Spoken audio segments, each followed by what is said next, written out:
Hi my dear students, मैं आपका Ravi sir और मेरे प्यारे बच्चों एवं साथियों, मैं आपका अपने इस Ravi institute chemistry and biology channel पर स्वागत किया करता हूं। तो आज देखिए, जो हम आपको 10th की केमिस्ट्री पढ़ाने जा रहे हैं एनसीईआरटी पैटर्न पे भैया, उसमें आज हम आपको इसके पहले वाले लेक्चर में हमने क्या किया था, वैद्युत संयोजकता क्या हुआ करती है और वैद्युत संयोजी यौगिक किसे कहते हैं, उसमें कैसे NaCl का स्ट्रक्चर होता है, कैसे KCl का स्ट्रक्चर होता है, कैसे MgCl2 का स्ट्रक्चर होता है, कैसे AlCl3 का स्ट्रक्चर होता है। इन सब के बारे में हमने क्या किया था, आपको डिटेल बता दिया था।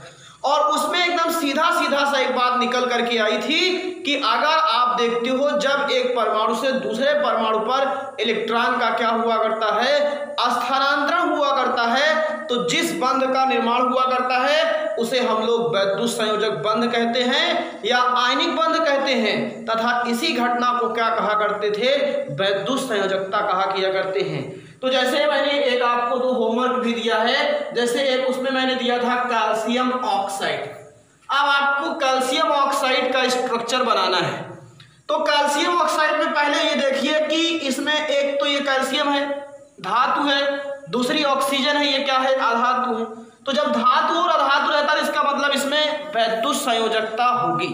आपसे कोई पूछे वैद्युत संयोजक कहाँ बनता है, तो वैद्युत संयोजक बंध वहां बनता है जहां यौगिक में एक परमाणु धातु होता है और दूसरा का क्या होता है, अधातु। पहचानने का तरीका बता रहा हूं, मतलब एक इलेक्ट्रॉन त्यागने की प्रवृत्ति रखता है, दूसरा का इलेक्ट्रॉन ग्रहण करने की प्रवृत्ति रखता है। अब मैंने आपको जो तरीका बताया था, ये किसका फार्मूला है, कैल्शियम ऑक्साइड का। किसका फार्मूला है ये, कैल्शियम ऑक्साइड का। अब अगर हम आप लोग इसका बनाएंगे तो सबसे पहले क्या करेंगे कि जिसका कैल्शियम का क्या होता है, पहले इलेक्ट्रॉनिक विन्यास करेंगे। तो कैल्शियम का होता है 20। अब आप क्या जानते हो, पहले कोष में 2 इलेक्ट्रॉन, अब दूसरे में 8, 8 2 10, अब बचा कितना, 10 इलेक्ट्रॉन। तो अब इसमें 8 रख दें और इसमें कितना कर देंगे, 2। तो ये कैल्शियम का इलेक्ट्रॉनिक विन्यास हो गया। इस चीज को अगर आप नहीं जानते हो तो इसके पहले वाले लेक्चर को जा करके देखिए, तो वहां पे आपको सारी बातें एकदम कंफर्म होंगी। अब पहला एटम का तो आपने इलेक्ट्रॉनिक विन्यास कर लिया। इस इलेक्ट्रॉनिक विन्यास करने से हमको क्या पता लगता है, संयोजी इलेक्ट्रॉन पता लगता है। संयोजी इलेक्ट्रॉन का मतलब क्या होता है, जो वाहितम कोष में इलेक्ट्रॉन होता है उसी को संयोजी इलेक्ट्रॉन या बैलेंस इलेक्ट्रॉन कहते हैं, जान लीजिएगा। अब दूसरा जो हुआ करता है वो आपको ऑक्सीजन है। ऑक्सीजन का सबको मालूम है परमाणु क्रमांक कितना होता है भैया, 8। इलेक्ट्रॉनिक कॉन्फ़िगरेशन करोगे तो पहले सेल में 2 इलेक्ट्रॉन हो गया, अब कितना इलेक्ट्रॉन बच रहा है, 6। तो दूसरे सेल में कितना इलेक्ट्रॉन हो गया, 6 इलेक्ट्रॉन हो गया। अब आप खुद देखिए कि इसमें 6 इलेक्ट्रॉन है, इसमें 2 इलेक्ट्रॉन है। अब इन दोनों को अपना अष्टक पूरा करना है, और अष्टक पूरा करने के लिए चाहे इलेक्ट्रॉन को त्यागे, चाहे साझा करें, चाहे आप क्या करें, साझा और त्यागने का दोनों का काम करें, तो वही संयोजकता हुआ करती है। तो अब आप देखिए, इसमें 2 ज्यादा है, इसमें 6 है, और इसमें 2 एक्स्ट्रा। मैंने बताया था अगर 1 होता है, 2 होता है, 3 तक, तो ये सब त्यागने का नेचर रखते हैं वाहितम कोष में, और बाकी सब ग्रहण करेंगे या तो फिर क्या किया करते हैं, साझेदारी किया करते हैं। तो अब यहाँ पे अब आप बताइए हमको राजू कि अगर आप इसको बताओगे तो क्या होगा मेरे प्यारे बच्चों, इसके बाद होगा क्या, आपको कुछ नहीं करना है, पहले कैल्शियम लिखना है। और कितने ऑक्सीजन है, केवल 1 ऑक्सीजन, ऐसे एक ऑक्सीजन दिखा दीजिए। ये आपने केवल 1 कैल्शियम था, 1 लिख दिया, 1 ऑक्सीजन था, 1 लिख दिया। अब बताओ कौन सा इलेक्ट्रॉन दिखाते हो लुईस डॉट में, जो क्या हुआ करता है, वाहितम कोष का इलेक्ट्रॉन होता है। तो इसमें वाहितम कोष में कितना इलेक्ट्रॉन है, 2 इलेक्ट्रॉन मैंने दिखा दिया, इसे इलेक्ट्रॉन दिखा देते हैं। और ऑक्सीजन के पास कितना इलेक्ट्रॉन है, 6 इलेक्ट्रॉन दिखा दिया मैंने। इतना तो सबको समझ में आया होगा। और मैं बार बार आपसे कहता हूं कि लेक्चर शुरू से देखिए आप लोग सभी लोग, और जो बच्चे अगर आज जुड़ रहे हैं चैनल्स पर नए हैं तो अपने यूट्यूब चैनल पे जाएं, वहां लिखें Ravi institute chemistry and biology. जैसे ही लिखेंगे आपको हमारी पिक्चर मिलेगी, नीचे लिखा रहता है रेड कलर में सब्सक्राइब, उस बटन को प्रेस कीजिएगा, बगल में एक बेल बनी रहती है उसको दबाइए, और उसके बाद फिर बेल दबाने के बाद ऑल कर लीजिए। इसमें किसी भी प्रकार का चार्ज नहीं होता है, बस आपको वीडियो का या क्लास की हमेशा नोटिफिकेशन मिलती रहती है, निःशुल्क है ये, जान लीजिए, किसी भी प्रकार का चार्ज नहीं है, और आपको सारी क्लास मिलती जाएगी, और आप एक एक स्टेप करके देखते जाइए, तब आपके लिए अच्छा रहता है। और आप बताइए इसमें क्या है, इसमें 2 इलेक्ट्रॉन एक्स्ट्रा, इसमें 6 इलेक्ट्रॉन है, तो इसको अष्टक पूरा करने के लिए 2 इलेक्ट्रॉन इसमें ज्यादा है और इसमें 2 इलेक्ट्रॉन कम है, तो ये दोनों इलेक्ट्रॉन का दे देता है, ये त्याग दिया इसको। और जब त्यागता है जो इलेक्ट्रॉन को, तो उसके ऊपर धन आयन आता है। तो ये कैल्शियम 2 इलेक्ट्रॉन को त्यागा है, तो यहाँ क्या हो जाएगा Ca+2, क्योंकि इसने 2 इलेक्ट्रॉन खुद का है, खुद इसने 2 इलेक्ट्रॉन त्यागा हुआ है। और फिर यहाँ क्या हो जाएगा ऑक्सीजन, ऑक्सीजन में 2 इलेक्ट्रॉन ग्रहण किया है तो 2 माइनस चार्ज हो गया। देखिए दोनों तरफ इलेक्ट्रॉन ग्रहण किया ना, अब इसके पास 2 ज्यादा था तो एक इधर से आया तो 7 हो गया, एक इधर से आया कितना हो गया 8। अब बताइए एक सिरे पे प्लस चार्ज, दूसरे सिरे पे माइनस चार्ज, और जब एक सिरे पे प्लस चार्ज है दूसरे सिरे पे माइनस चार्ज है तो दोनों परमाणुओं के बीच में क्या कार्य करता है, एक आकर्षण बल, और उसी आकर्षण बल को हम लोग कहते हैं वैद्युत आकर्षण बल।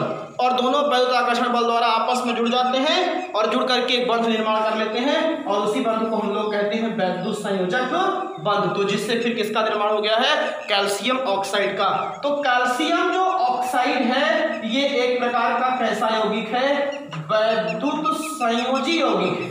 कैसा यौगिक है भैया, वैद्युत संयोजी यौगिक है। तो इस तरीके से आपने देख लिया वैद्युत संयोजी यौगिक के अंतर्गत NaCl, KCl, आपको क्या मिल गया MgCl2, आपको बताया मैंने MgO, आपको मैंने बताया CaO, आपको मैंने बताया AlCl3। ये सब जितने भी हैं आप देख लीजिए सब वैद्युत संयोजी यौगिक हैं, और इन्हीं को आयनिक यौगिक भी कहते हैं। अब आप देख लीजिए इसमें एक सिरा धातु है, दूसरा अधातु है, एक धातु दूसरा धातु, एक धातु दूसरा धातु, एक धातु दूसरा धातु, एक धातु दूसरा धातु, एक धातु दूसरा धातु। तो ये सब ऐसे ही पहचान में आ जाते हैं, और जब आप एक बार 2 बार सबका प्रैक्टिस किया करते हो, बनाते हो ना, तो आपको खुद ही पहले ही से ही मालूम हो जाता है कि इसमें यही होगा, इसमें यही होगा। अब आप समझ में आ गया होगा। अब इसके बाद हम आपको जो चैप्टर के आगे वाले पार्ट पे ले चलते हैं भैया। आगे वाला जो पार्ट है चैप्टर का वो ये कह रहा है कि जो ये वैद्युत संयोजी यौगिक होते हैं इनकी क्या विशेषता होती है या क्या इनकी प्रॉपर्टी होती है, इस चीज को आप जानिए। उदाहरण तो आप जान गए, लेकिन आप रीजनिंग के जो क्वेश्चन होते हैं उसे भी आप जानने का प्रयास कीजिए, तब आपके नॉलेज में क्या हुआ करता है, विस्तार होता है, और जिसके कारण आप विभिन्न प्रकार की जो हुआ करती हैं आपकी जो बेसिक केमिस्ट्री है वो भी मजबूत होती है, और आपको जानने का अवसर अच्छा प्राप्त होता है। और जो मैं बता रहा हूँ, अगर आप 9th और 10th की क्लास में हैं, आप जान लीजिए, यहाँ पे अगर आप इसको प्रिपेयर कर लेते हैं तो आपको 11th की क्लास में किसी भी प्रकार की प्रॉब्लम नहीं होगी, और आप हमेशा आगे रहोगे, अव्वल रहोगे। तो चलिए इसी उम्मीद के साथ हम आपको आगे ले चलते हैं बच्चों। आपको आगे आने वाले टॉपिक में बहुत इंपॉर्टेंट टॉपिक है, उसको आप कैसे पढ़ेंगे, चलिए ध्यान दीजिए। हमारी एक प्यारी सी कौन सी हेडिंग है, वैद्युत संयोजी यौगिकों के गुण, या वैद्युत संयोजी यौगिकों को हम लोग क्या कहते हैं, आयनिक यौगिक। क्या कहते हैं, आयनिक यौगिकों के गुण, और इनके बीच में बंध कौन सा पाया जाता है, वैद्युत संयोजक बंध पाया जाता है। तो लिखिए एक प्यारी सी हेडिंग खूबसूरत भैया, कौन सी, वैद्युत। आज हमारा मेन कॉन्सेप्ट यही है, संयोजी यौगिकों की विशेषता, चाहे कर लो, चाहे गुण कर लो, चाहे जो लिख लो, विशेषता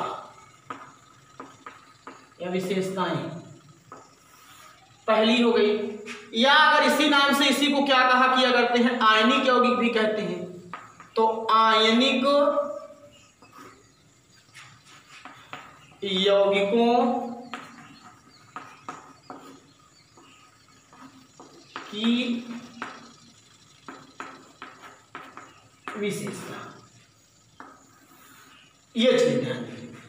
तो हमारा आज का जो मेन इंपॉर्टेंट टॉपिक है, बहुत अच्छा टॉपिक है, आप बने रहिए, पूरा एकदम बढ़िया सा कुछ सीख के जाएंगे यहाँ से। वैद्युत संयोजी यौगिक की विशेषता या आयनिक यौगिकों की क्या है, विशेषता है। चलिए ध्यान दीजिए, सबसे पहली चीज अभी मैंने बताया क्या कि इसमें क्या हुआ करता है, विपरीत आवेश होता है। यही विपरीत आवेश है, जान लीजिए, और विपरीत आवेश के कारण इनके बीच में जो लगने वाला आकर्षण बल होता है वो बहुत प्रबल होता है, और यही एक ऐसी प्रॉपर्टी है जो इनके सारे गुणों को क्या करती है, घुमा के रख देती है। इसीलिए मैंने पहले उसको एग्जाम्पल लिया था, तब आपको समझाया था। तो ये जो हुआ करते हैं, सबसे पहली चीज यह सामान्यतः या सामान्यतः क्या हुआ करते हैं जानते हो, सामान्यतः पर किस अवस्था में पाए जाते हैं जानते हो, ठोस। किस अवस्था में, ठोस एवं क्रिस्टल के रूप में पाए जाते हैं। एक एक कॉन्सेप्ट क्लियर करूंगा। अभी आप NaCl नमक देखे होंगे सब लोग ना, कैसे होता है, ठोस होता है। आप उसको तोड़ और आगे चल करके NaCl का एक स्ट्रक्चर भी बताया जाता है। तो NaCl किस तरीके से सोडियम और क्लोरीन परमाणु एक दूसरे को घिरे रहा किया करते हैं, वो बहुत अच्छा एक चैप्टर है केमिस्ट्री में 12th में, क्रिस्टलीय अवस्था, ठोस अवस्था करके, तो वहां पे ये बताया जाता है। पहली प्रॉपर्टी, ये सामान्य ताप पर किस अवस्था में हुआ करते हैं, ठोस या क्रिस्टल के रूप में, या यह सामान्य ताप पर ठोस या क्रिस्टल के रूप में क्या होते हैं, पाए जाते हैं। पहली चीज आपको मैंने बता दिया, आप ध्यान दीजिए। फर्स्ट प्रॉपर्टी है, एक जो होते हैं ये सामान्य ताप पर क्या हुआ करते हैं, ठोस एवं क्या हुआ करते हैं, ये विपरीत अवस्था, कहने का मतलब क्रिस्टल के रूप में क्या हुआ करते हैं, पाए जाते हैं।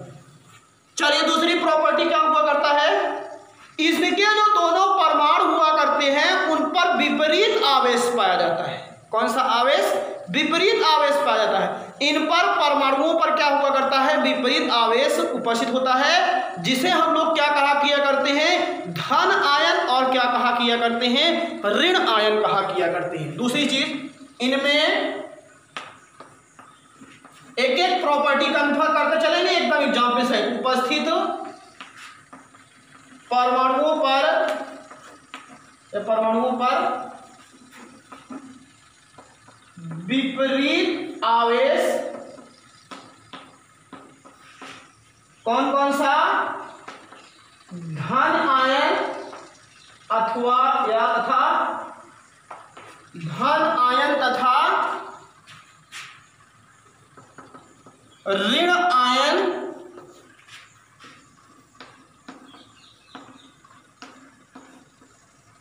उपस्थित होता है।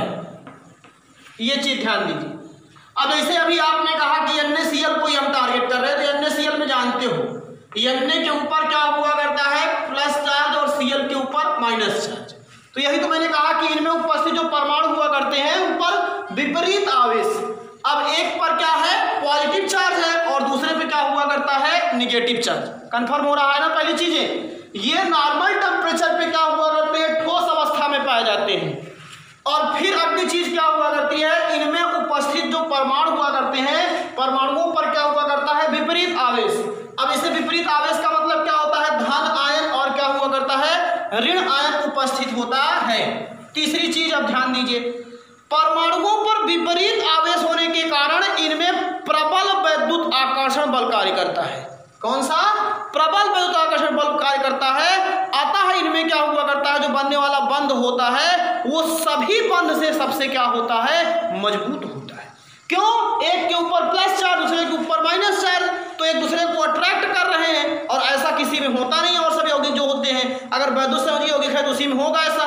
सात संयोजी यौगिक में तो चार्ज बनता ही नहीं है, वो प्लस एक माइनस होता ही नहीं उसमें।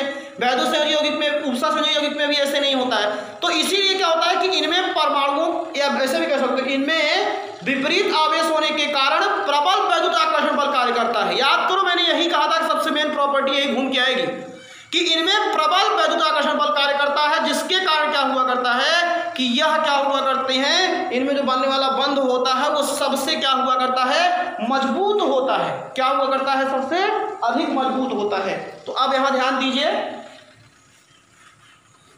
विपरीत आवेश होने के कारण किसके ऊपर, परमाणुओं के ऊपर, विपरीत आवेश के कारण परमाणुओं के मध्य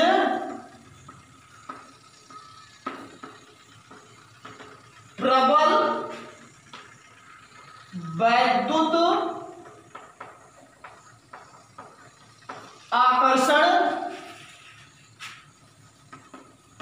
बल कार्य करता है।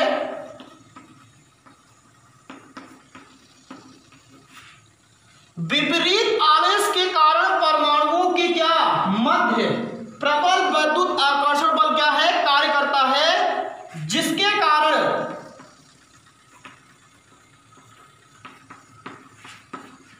यह बंध सबसे मजबूत या शक्तिशाली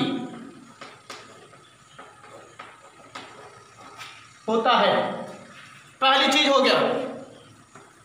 चौथी बात, अब जब इनमें परमाणुओं के मध्य विपरीत आकर्षण बल है या प्रबल वैद्युत आकर्षण बल कार्य करता है, तो अतः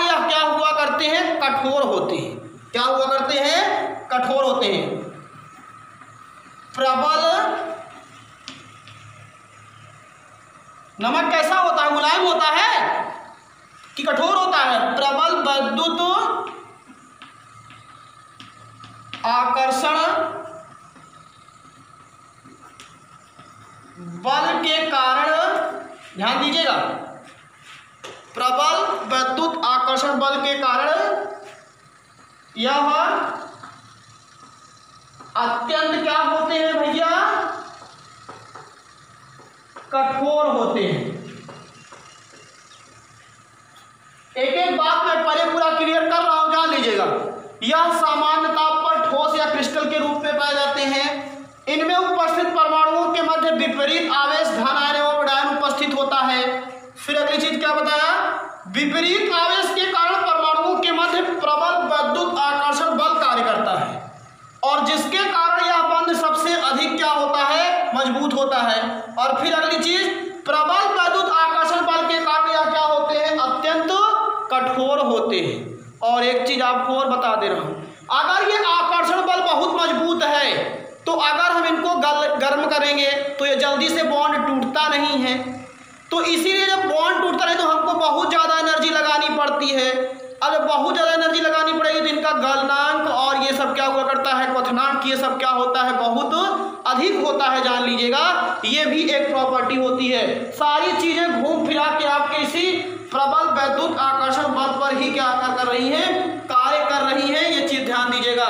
तो यहाँ पे क्या हुआ करता है, अगली चीज जैसे मैंने बता दिया कि जो ये आयनिक बंध होता है,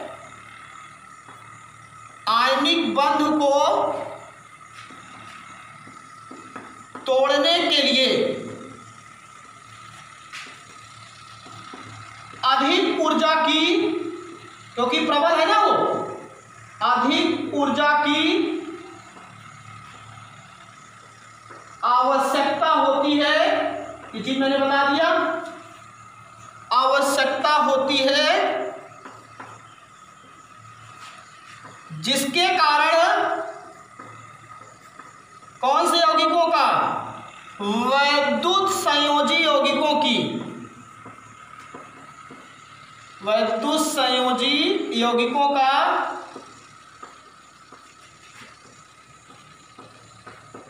गलनांक।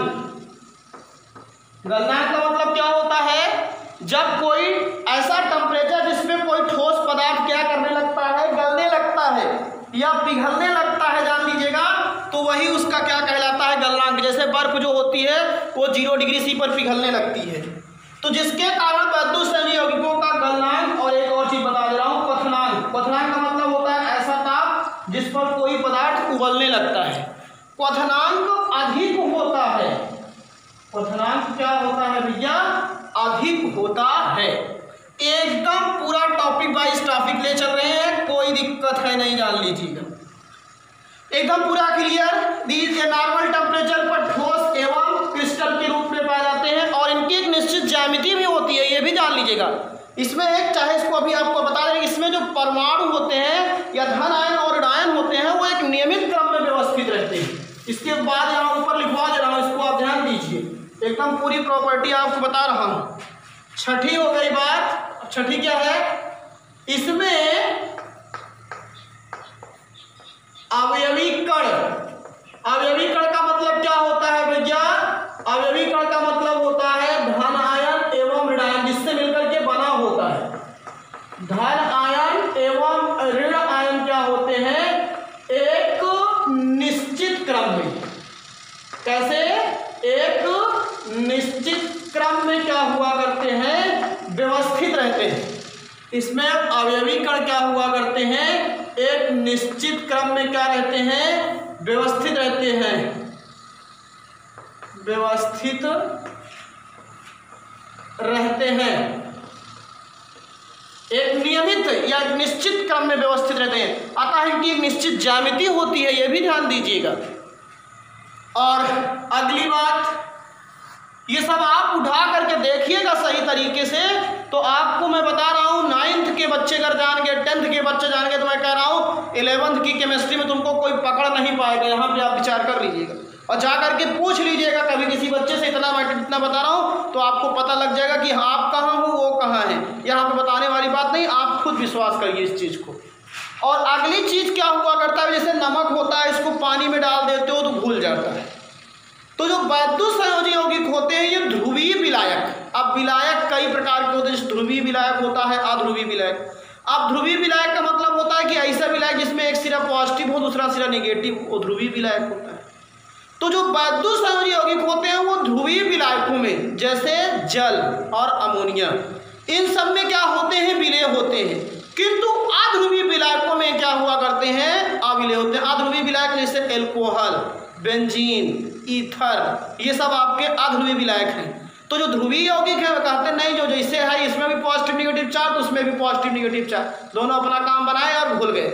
तो वैद्युत संयोजी यौगिक ध्रुवीय विलायक जैसे जल और अमोनिया में विलेय होते हैं, जबकि अध्रुवीय विलायकों में क्या होते हैं, अविलेय होते हैं। तो यहां पे बता रहा हूं, ध्यान दीजिए अगली बात। वैद्युत संयोजी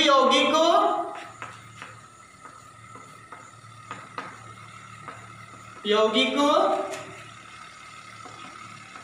ध्रुवीय विलायकों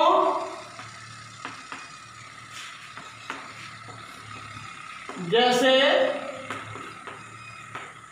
जल एवं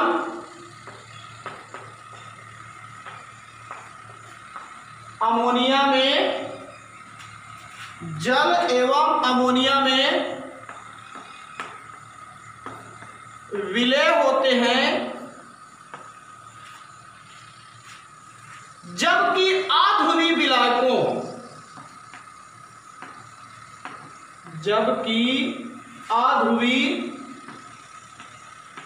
विलायकों ब्रैकेट में एल्कोहल, बेंजीन, ईथर में अविलेय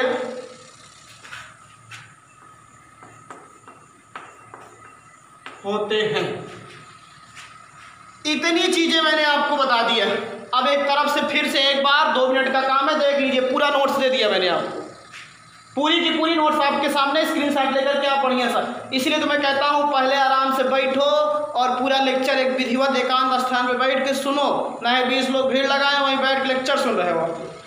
विधिवत तरीके से लेक्चर को सुनो और सुनने के बाद जहाँ थोड़ा कठिनाई लगे फिर से एक बार रिवाइज करो और सीरियल वाइज पढ़ो पर डे, ये चीज़ हमेशा याद रखो। और उसके बाद फिर आराम से स्क्रीनशॉट लियो और एक बढ़िया से प्यारी सी नोट्स बनाओ। पढ़ोगे लिखोगे तो बनोगे नवाब, ये जान लीजिए। आप खेलोगे कूदोगे तो क्या होगे, डांट डांट जान लीजिए। तो आपको मैं बता रहा हूँ, यहाँ ध्यान दीजिए। पहली चीज ये ठोस एवं क्रिस्टल के रूप में पाए जाते हैं, ऑलरेडी डिस्कस किया हूँ। इसमें उपस्थित परमाणुओं पर विपरीत आवेश धन आयन एवं आयन उपस्थित होता है, ये आपने NaCl में देखा ही है। और विपरीत आवेश के कारण परमाणुओं के मध्य प्रबल विद्युताकर्षण बल कार्य करता है, और जिसके कारण यह बंध सबसे क्या होता है, स्ट्रांग होता है, सबसे ज्यादा मजबूती है होता है। और उसके बाद प्रबल विद्युताकर्षण बल के कारण ये अत्यंत कठोर होते हैं। अभी नमक को आप दबा के देखिए तो खुद दब जाओगे, जान लीजिएगा। और नमक तुमने देखा, इसलिए नमक का उदाहरण ले रहा हूँ। उसके बाद फिर क्या है, प्रबल आयनिक बांधों को तोड़ने के लिए अधिक मात्रा में ऊर्जा की आवश्यकता होती है, जिसके कारण वैद्युत संयोजी यौगिकों का क्या होता है, गलनांक एवं क्वथनांक क्या होता है, अधिक होता है।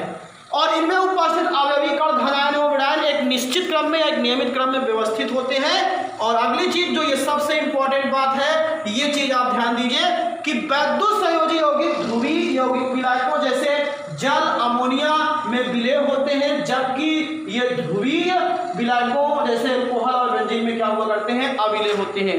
एक आध प्रॉपर्टी हमारी और इच्छा है बताने के लिए, तो ये क्या है, अगली प्रॉपर्टी सुनिए। सजदा तेरा कर न सकूं ओ जिंदगी, क्या जिंदगी मुश्किल नहीं है, तुमको भुलाना मुमकिन नहीं है, तुमको भुलाना। अब एक चीज मैं आपको बहुत अच्छी चीज बताने जा रहा हूं, इस चीज को आप ध्यान दीजिए। जैसे अभी नमक है NaCl, ये ठोस अवस्था में। अगर आप सोचिए कि इससे द्वारा हम इलेक्ट्रिसिटी का फ्लो कर लें तो आप नहीं कर सकते। मतलब कि ये शुष्क अवस्था में विद्युत धारा के क्या हुआ करते हैं, कुछ चालक होते हैं। और शुष्क चाहे कह दो चाहे क्या कह दो, निर्जल, जान लीजिए। लेकिन अगर इसी नमक को आप एक पात्र लीजिए और उसमें पानी भरिए और भर करके इसी में नमक को घोल दीजिए, और जैसे ही नमक को डालोगे टूट जाएगा। किसके रूप में नमक टूटेगा, जिससे मिलके बना है। किससे मिलके बना है, Na+Cl- से। तो इसमें ये पूरा Na+Cl-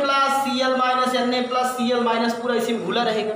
और अब आप ऐसे दो इलेक्ट्रोड लगाइए और दोनों को लगा करके एक बैटरी से जोड़ दीजिए और जोड़ करके देखिए तो आप देखोगे कि इसके जो जलीय विलयन होता है वो विद्युत धारा का क्या करता है, फ्लो करता है, प्रवाह करता है।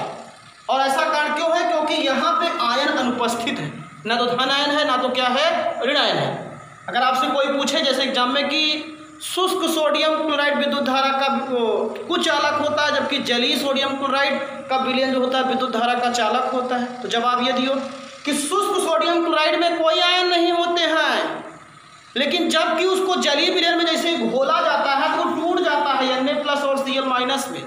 और जब Na+ और Cl- में टूट जाता है तो एक धन आयन और ऋण आयन बन जाने के कारण आयन जो होता है भाई वो लेके चला जाएगा, प्लस वाला माइनस को लेके भाग जाएगा, माइनस वाला प्लस को लेके चला जाएगा और इलेक्ट्रिसिटी का फ्लो हो जाएगा।